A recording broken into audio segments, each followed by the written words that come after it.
Talk about big picture as to who's going to qualify from the group in a moment. But let's just talk about something that both brought up, Stevie, the red card shown to Fred. Many felt he was lucky to be on the pitch in the first place after what looked like a headbutt in the first half. Well, it was an attempted headbutt. I don't think he made any contact with Paredes. But this whole Fred thing kind of plays into what Craig said about, number one, ill-discipline. Because that's what that is from Fred. You know, why is he posturing? Why is he trying to show everybody how big and hard he is? And how stupid to throw your head, and how he doesn't get sent off is absolutely beyond me. It makes no sense. I'd love to know what the referee gave him a yellow card for, because it makes absolutely zero sense. And then the fact he gets sent off, again, plays into the second thing Craig said about the lacking in quality. Now, it shouldn't have been a second yellow, in my opinion. I don't even think it was a foul. But the fact is, it all comes about because Fred has a bad touch.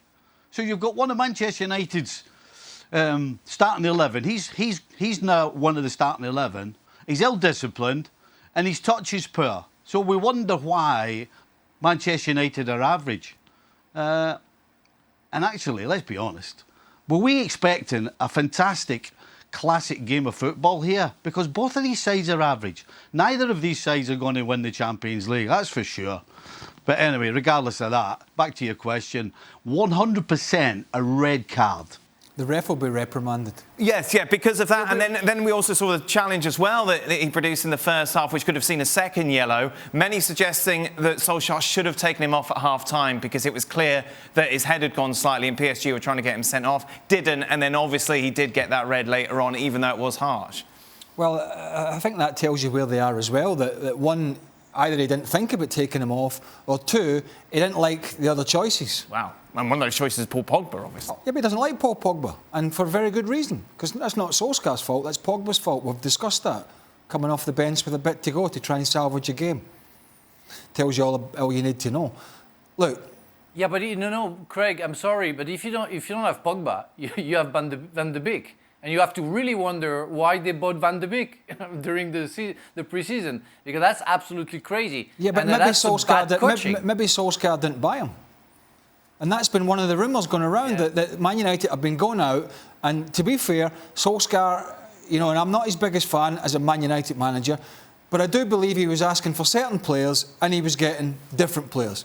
And maybe, and I might be wrong, is one of the reasons we're seeing Van de Beek on the bench as often as we are, because maybe the manager thinks, well, don't really fancy him. Now, Pogba inherited, but I'm not really interested if Pogba starts or not. That story's just been running and running and running, and it's pretty boring, because I don't think anybody would argue that he deserves to be in the team.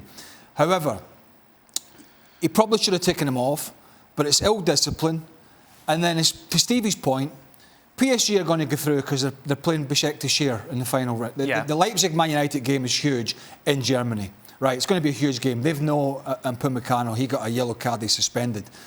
Even if United go through with PSG, they're pretty much going to go straight out. Both of them. I'd be surprised if they go the distance. Now, or even near the distance. Now, there'll be some Paris Saint-Germain PSG fans say, well, you know, you can't just. They've got Mbappe, they've got Neymar, they got to the Champions League final last year. Yeah, so did Tottenham recently. So did Tottenham. Yeah. Then the argument I would say to that is there's a lot of mediocrity in Europe at the moment. A lot of the big teams aren't particularly impressive, with the exception of Bayern Munich. I think you can put... And I'll give you mediocre in bucket loads as those two. Yeah, but I think there are a lot of teams. A lot of them. Barcelona, Real Madrid, all Juventus. Listen, Dan. But we're at levels of mediocrity. Let's be honest. Go on, Stevie. Go on, Steve. Dan, let's be honest.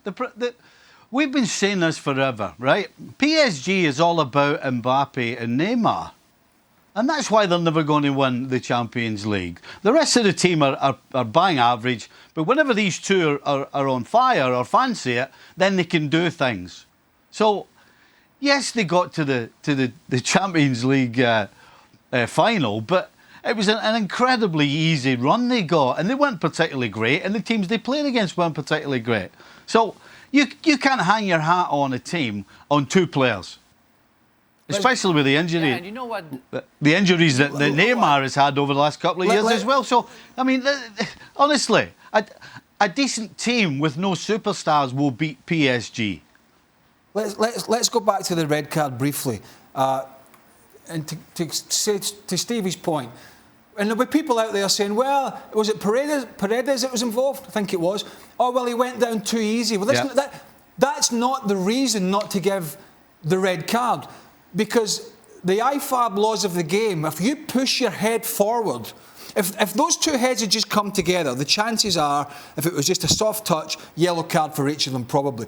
But as soon as Fred motions the head forward, even though it's not like a fast motion, as soon as he pushes it forward into the nose or brow of Paredes, then I have never seen, in my memory, in recent years, that action not been given a red card. We brought up Pepe, didn't we? Because of that. Right, we've seen lots of red cards.